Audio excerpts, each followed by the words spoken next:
The Quality Inn on Zunai Street sheltered over 100 at-risk people experiencing housing instability during the height of the COVID-19 pandemic.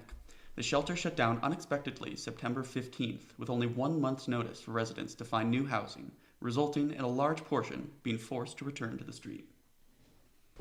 Hello and welcome to the Bucket List Community Cafe podcast. We're an online community journalism site for Denver, and we believe we build community by sharing our stories. My name is Patrick, senior at CU Boulder and reporter for Bucket List. And I'm Zach Pescarello, also a member of Bucket List Community Cafe and senior at CU Boulder.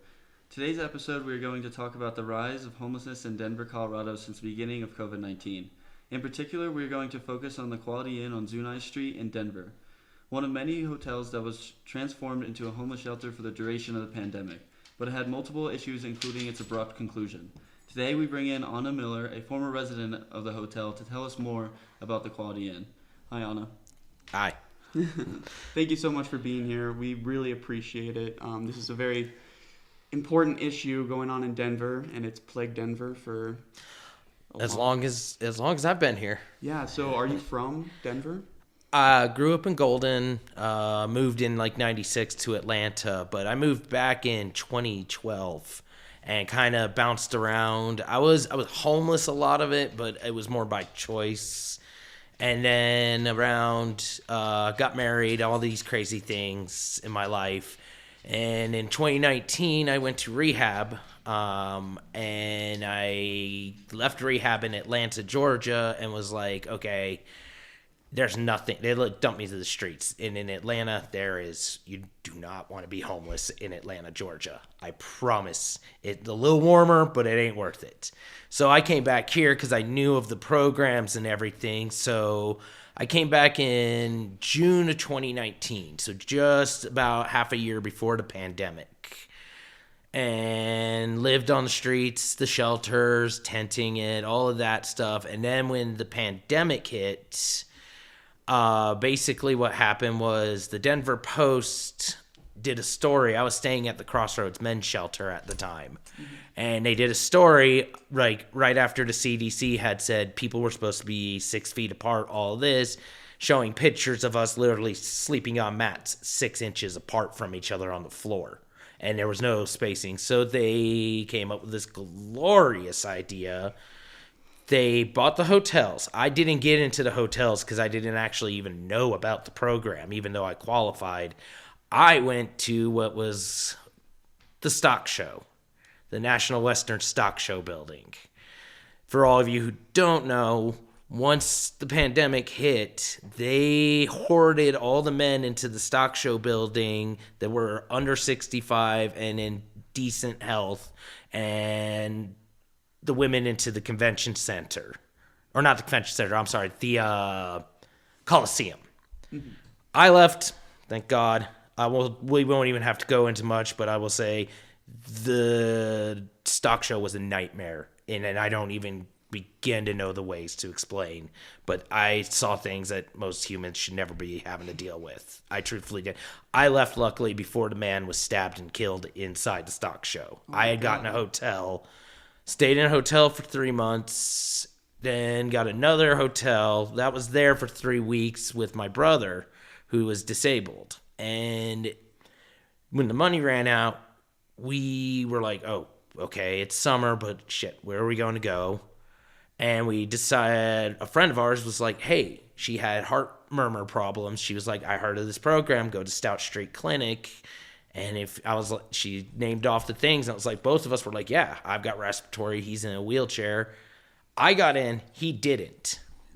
Which is very odd, being that he's in a wheelchair with cerebral palsy. He's in the program now, but it took almost another year for him. I was sneaking him into my hotel room last winter because he was on the streets. What would they have done if they'd known you were doing that? Oh, they'd have kicked me out. Really? You get one more. So when you got to the hotel, some of the rules were we were not supposed to have any guests. No one was allowed in your room except staff. And so no guests. You had to check in at least once a day to let them know you were there, because really at the beginning of the program, they'd give people rooms. They'd go off on like a 5-day drug binge, not come back for 5 days. So in a part, I wasn't upset about that. I get it. You're they're giving you a room. There's other people waiting. But, like, it was like we couldn't even have people in the parking lot. Like, they'd freak out if people would pick you up in the parking lot, or if, like, somebody came to drop something off. It was nice, because originally I wasn't even in the Quality Inn. I was in the Western Motor Inn on Vasquez, which... Ugh, it was gross. That was also run by CCH. Yeah, and all of them were run by CCH. So there was Western Motor Inn on Vasquez. There was the Quality Inn. There was the Comfort Inn on Quebec and up around the Central Park area. The Ramada that they tore down on Colfax. And there was like 2 others. I'm not certain what they were. And as time went, they originally told me when I was at the Western Motor, I'd been there for about almost a year. It was what it was. It was a room. I had somewhere to live. They told me, okay, we're closing this hotel, and you're deemed not sick enough to go anywhere else. So basically, they told me you're going to have to prepare to go back to the streets or somewhere after this. I went, bought a storage unit, because I'd been building up belongings. I got a storage unit. I got friends who were like, okay, you can stay with me for a few days. And then I was working out plans. Last minute, they're like, oh, that changes. You are now get moved to the Quality Inn. I'm like, okay. Wouldn't refund me the money for my storage unit and all of that. Basically had me do all of these crazy plans for nothing. Go to the Quality Inn. I was there for another year. Much better hotel, I will admit. Definitely much better hotel. And then, yeah, so that was the same thing. They did that twice to me, where they were like, okay, it's coming to an end. You're not going to be qualified because, again, I'm younger and my respiratory issues were not as bad as others. But they kept doing this to us. They would tell us it was going to end, and then it wouldn't. It would end, then it wouldn't. And this went on for a while till finally last September, it was August, they finally gave us, I had been talking to people and there had been murmurs that yes, they were going to finally close our hotel. We knew it was coming, but then they gave us these 30-day notices. And we're like, wait a second, we got 30 days. And this is where the whole nightmare began with this, and my disdain for Colorado Coalition for the Homeless and hosts and just the city in general. Could I clarify something? Yes. So I spoke with the executive director of Host, and she said that the entire shelter, the entire program was just so shaky, as in they were renewing it every 3 months. They weren't sure if they were going to keep doing it. But the residents I talked to when I was actually there a few days before the closing, they told me that most residents expected it to be open until December. Is that true? Yeah. Where did that expectation come from? We were told because basically it was going to run, the program was supposed to run through December, and we were all under the idea that, like, okay, cool, they're keeping Aloft. They're buying the La Quinta over on Globeville and Platt and Park. And I was like, we were all sitting there like, okay, cool. We got till December. That's 90 days. 90 days is a decent amount of time, even if you're not going to have a home.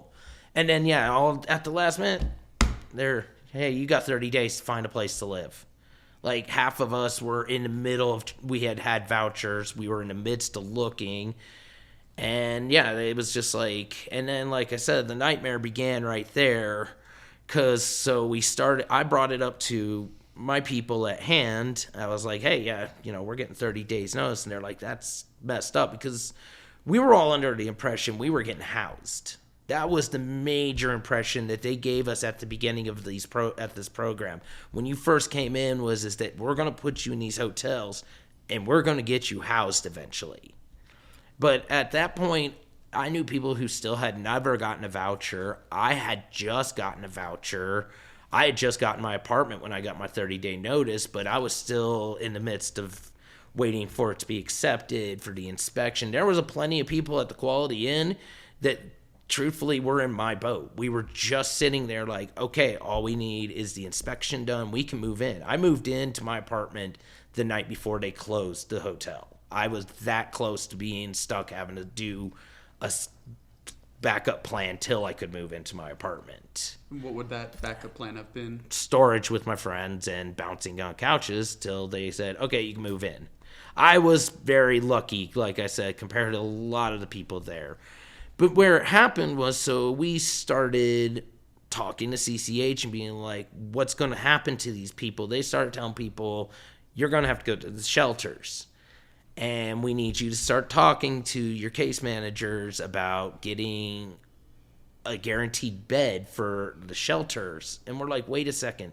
These are the most, like, the whole reason we're in this program is these people are elderly. They were sick. They were very high risk of COVID, let alone at this point, all right, we also had monkeypox breaking out. COVID was back on the rise. And God only knows the things that you can catch in the shelters alone, just being old and not in a great of health. And then, so we got host and CCH to do a meeting with us. And this is, again, where I just lost all my respect for the both of them, is we asked them, please do the meeting face to face. And they kept relenting, no, we do not want to do this. We got to do it on Zoom. And we're like, look, we have a lot of people who have no idea how to use Zoom. We can only transport so many people to our office to do we did a giant Zoom meeting with some of us. But, it was like, people don't know how to use Zoom. It's hard to transport people. We have this big open ballroom here at the hotel. I mean, how much better could you ask? And we went to the meeting, and all of a sudden we had CCH in a corner about the few days notices, because we were like, what is this? Like, you told these people they had 30 days. Now you're telling them they have maybe 3 to 4 to like go. And they backtracked and they're like, oh, well, see, actually, that's just if they want to be guaranteed a bed and a ride to the shelter and all of this. And we were like, why didn't you clarify this in the first place? You've got people who are seriously freaking out. Like, you're not giving us any clear understanding of what's happening to us. You're trying to force people to go to shelters. We have people here who have language barriers. And at one point, I think, right when we started all of this at the 30-day notice, we had 6 case managers for CCH. One, I believe, quit. Another one, as far as I know, fully remember, we had about 3 case managers by the time it closed. For 150-ish people. So that's about 50-person caseloads per the 3 case managers that were there. I felt sorry for them. I really did. Like, I even said in the Zoom meeting, I told CCH, I was like, you're failing us and you're failing your case managers. Like, these people are trying to help 50 people. You can't give more than 10 minutes of a day to one person when you've got that many people to deal with. And do you think that was the main issue with the caseworkers? Were they of high quality? Were they helpful? They were, when they like, tried to be? They tried, and I mean, I myself felt like they did try to help us. Me, myself, again, I was one of the, like, oddball lucky ones. I was able to take care of 90% of what I needed to do for my apartment myself. Whatever my case manager had to sign, they did. But and it was a nice thing for them, because I was able to relieve them of having to deal with me so they could. But yeah, I think we asked them, we're like, why don't you send more case managers? Like, send down like five more case managers for 30 days, figure out this situation with people and get them somewhere. And so in the long run, that didn't happen. They, like I said, they backed off on the couple of day ones, said everybody had till the 16th. But they did all kinds of, like, little shady things to get people to leave quicker. Like, we would watch people go off to the shelters, and we're like, don't go. They started offering us $100 gift cards when you turned your key in. to when you left. As soon as you left and you turned your key and you got your $100 gift card. And don't get me wrong, we all got our gift cards. They bribed you. They basically bribed us to leave, but they didn't realize that some of us were like, no, we're not going anywhere till the 16th. You've got to give us time. And we kept begging them, like, extend it till December. There's got to be money. My biggest qualm is that I basically don't understand how a nonprofit like Colorado Coalition for the Homeless that relies basically on government subsidies, donations, and the like, and their CEO makes $300,000 plus a year. That's not including whatever he takes in for speaker fees, things like that. He has case managers working there that are working second jobs because they can't afford to live on what they make. And these are the same people who spent their money to go to college to do this. I mean, they were doing all kinds of crazy stuff. They were trying to tell families to break up, couples that they were going to have to surrender their animals. So, you were one of the lucky ones. You had your apartment when the things closed. Are you still like in contact with other members from the Quality Inn? Yeah. And, like what their plan was when they got out? So a couple of people, they got moved to another hotel that was like, they had vouchers. They've since gotten their apartments. Another couple of people have finally gotten theirs. A couple are still in the hotels. We lost track of one or two people I kind of lost track of, but for the most part, it seems that the ones who stuck out with us and stuck it out to the very end, they've been doing well. I feel bad for the ones who left. I've tried to find out where some of them are, but once you get back on the streets, it's easy to get lost in the shuffles. Yeah, and the ones that left were the ones that took the $100 gift cards. Well, we all got them. Everybody got them. It did not matter. As long as you turned your room key in, it did not matter. You got the gift cards, but they did it in such a way to kind of get people like, okay, well, here's $100 now, leave. And so, like, people were like, oh, well, then I'll just, I'll go to the shelter. And it was like, no. And it had its faults. I lost it twice. I literally had a full-on breakdown during it. I mean, it was seeing people crying. One of the residents had a full-on breakdown. Had to have Star come out, and it was just like, and it felt like the higher ups in CCH just didn't care. I was there that day. Yeah, they took her. I saw all and the cops. Yeah, and that, if I could point out too, the STAR program really needs to understand that there's not supposed to be cops there, even though there were 4 cops that day. But yeah, it was. I lost so much respect for the city. I lost all my respect for the Colorado Coalition for the Homeless. Like, the way that they handled this was, I made a kind of bad joke, but it was the truth. I kind of felt like we saw what happened with Afghanistan pulled out. That was kind of the same thing. Like, this was just mind my language, a clusterfuck. It was the big, I've worked kitchens my whole life and seen dinner rushes run better than this did. Therese Howard, you spoke with her. I still work with her. Awesome. I'm still part of HAND. She is the best. She is co-leader of HANDS. And she told me when I was talking with her that CCH was like the Walmart of organizations.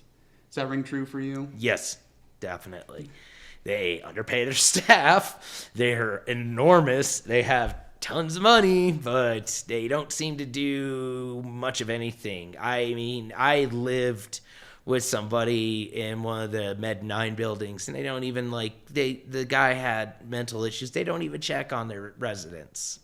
Like, it's literally, I feel like they just warehouse anyone with Med 9s in their buildings. It's like, hey, look, we gave them an apartment, but they don't do much. They dropped me the minute I signed my lease. I no longer had a case manager with Colorado Coalition. And I can tell you now, Section 8 paperwork, I don't care. You could be a college grad trying to, unless you got a law degree, trying to go through Section 8 paperwork is like I'm still having issues with DHA, but yeah, CCH dropped me. My case manager was like, "I'm really sorry. I'm not your case manager anymore." She's like, if you want to call me for some advice, I can give you some advice, but CCH is dropping you because you got an apartment. I'm like, wait, okay. I still have no idea how to do this or this or this, or I still have no idea how to get them to pay my utilities right now. And I'm like, I need a case manager. I'm not a lawyer. I don't know real estate law. I don't understand Section 8 law. So. And you said earlier you came to Denver because you'd heard of programs that were beneficial to the homeless. I knew of them. I'd used them before. I'd been homeless before here. But I came back because I was like, okay, Atlanta, seriously, just getting food stamps is a nightmare. And I was like, okay, I can go back to Denver. There's shelters there that are open all year round. I have friends there. I can get EBT. I can get my Medicaid. I can, go to the free clinic, the transportation system. And in 3 years, I don't know, maybe it was COVID. I don't want to just say it was just COVID, but something in the last 3 years, Denver has dropped the ball, and especially CCH. They've dropped the ball big time on the homeless issue here. So I talked with some of the residents when I was there, and they had many issues with the rooms. The phones were out. I talked to a man named Carlos. He was almost crushed by a girder that collapsed on the building. What were some other issues that you guys experienced there? How was the quality of the Quality Inn? I didn't have hot water basically for the last 2 weeks I was there. They kept giving me room keys to empty rooms so I could take showers. My room, not so bad, but some rooms got bed bugs really bad. They had to move people. I had a friend, he wasn't even, and this is one of the cleanest people I know. Just because the room next to him got bed bugs, he got bed bugs. I got lucky, never got bed bugs, but I mean, it was just, I don't know. There was things like the stuff they gave us. They gave us the thinnest, cheapest blankets, and they had all these quilts and comforters packed away in the hotel ballroom. Washing machines constantly were broken. One or another would be broken. There was some staff there, Salvation Army wise, that were they were horrible people. There were some really, really, really nice ones too. There was, but some of them, I know it was just a job to them, but they didn't care. I mean, it was, we had fights breaking out. One of the staff got pepper sprayed because two men were pepper spraying each other over who knows what. People were doing drugs openly. It was a slapdash put together, here, we can house a bunch of houseless people, but we're not going to do but the bare minimum to try. And I mean, and the nightmare went on for a while, and we ended up losing in a small way. Some ways we won. Because of hand, we were able to raise enough money to get 11 people hotel rooms, and we were able to push Host and CCH. They have decided to fund those hotel rooms for a year at least, so that it gives the people the time to find a place to live. And I mean, we had two people die while I was living there at the Quality Inn. There was two people, one overdosed and one died from drinking himself to death. But it was they did wellness checks. But they only did them once a day.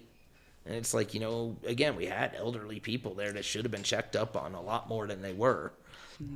Did they provide these elderly people with the assistance they needed, I mean, they made certain that they had a whole cachet of like walkers and things like that. So like, yeah, if they needed a walker, and they tried to get them rides to their medical appointments and stuff like that. But I mean, in the long run, CCH understaffed for what they had.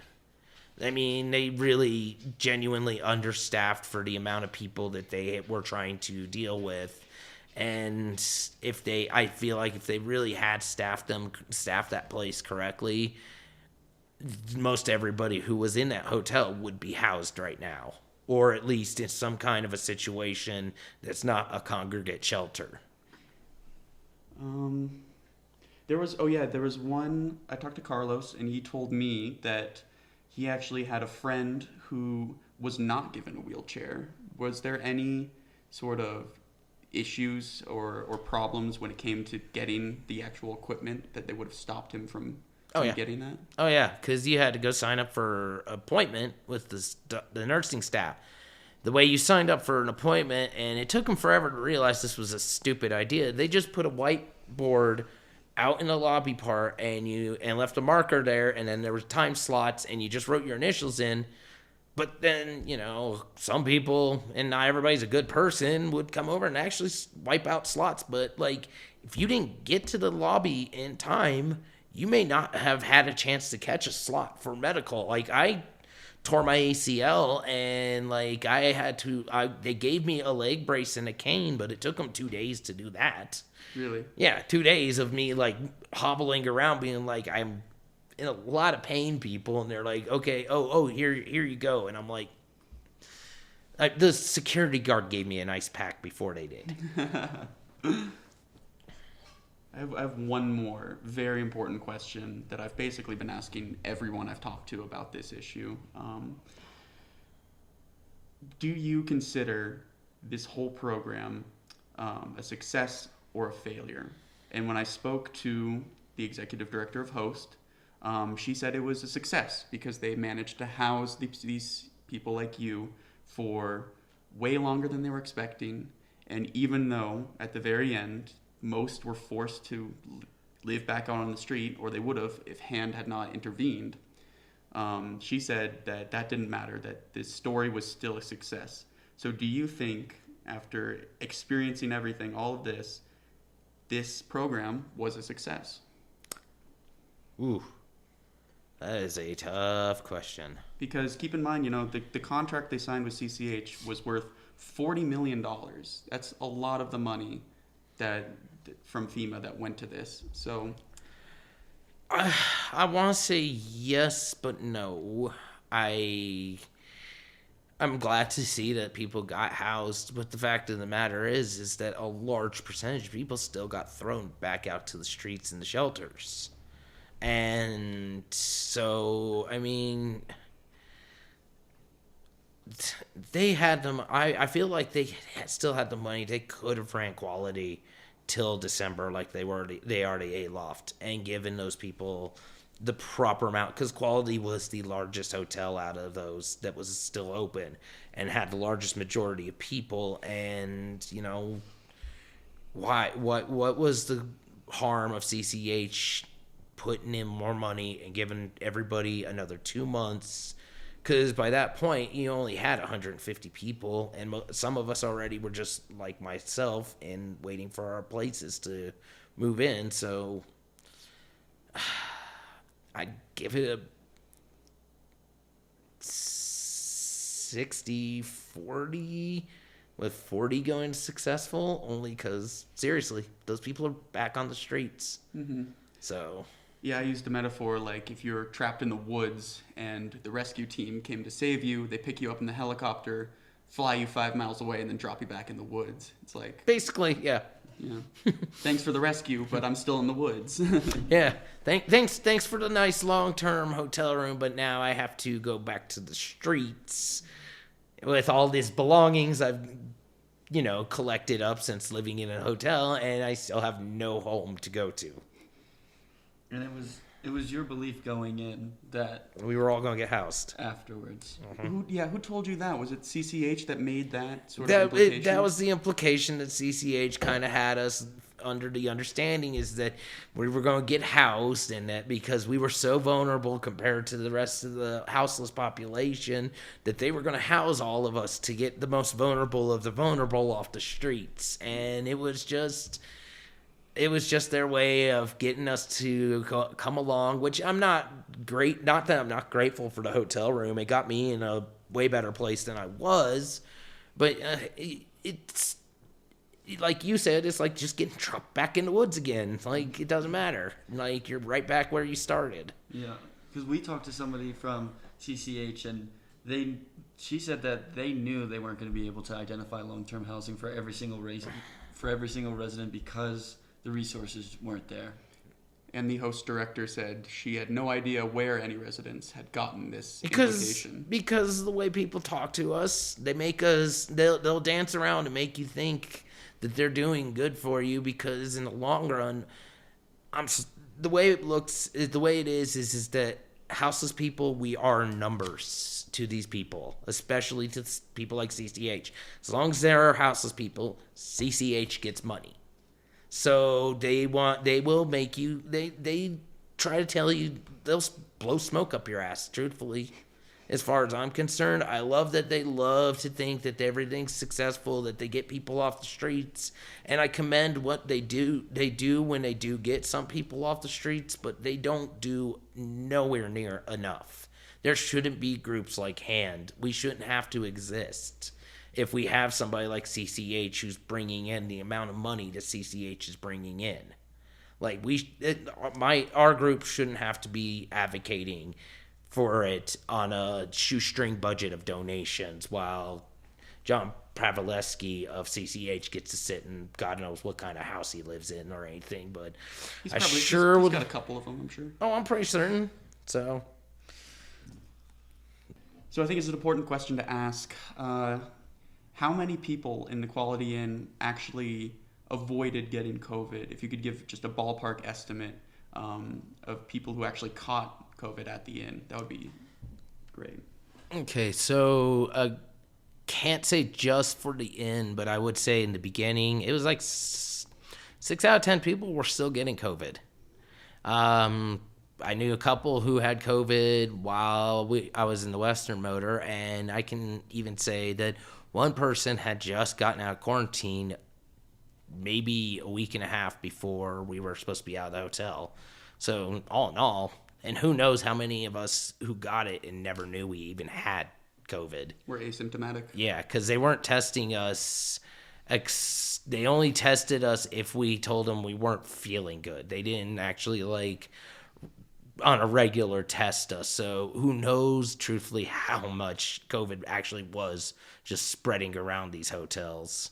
But I'd say 6 out of 10 and towards the beginning, definitely we're still getting COVID. Thank you so much for listening to the Bucket List Community Cafe podcast. We build community by sharing our stories and are supported by you. If you'd like to contribute, please visit bucketlistcommunitycafe.com. Anna, thank you so much for sharing your time with us and telling us your story. No worries. And if I may, check out House Keys Action Network Denver. We're on Facebook, Instagram, all of that. But come out to our community meetings and we take any help we can get.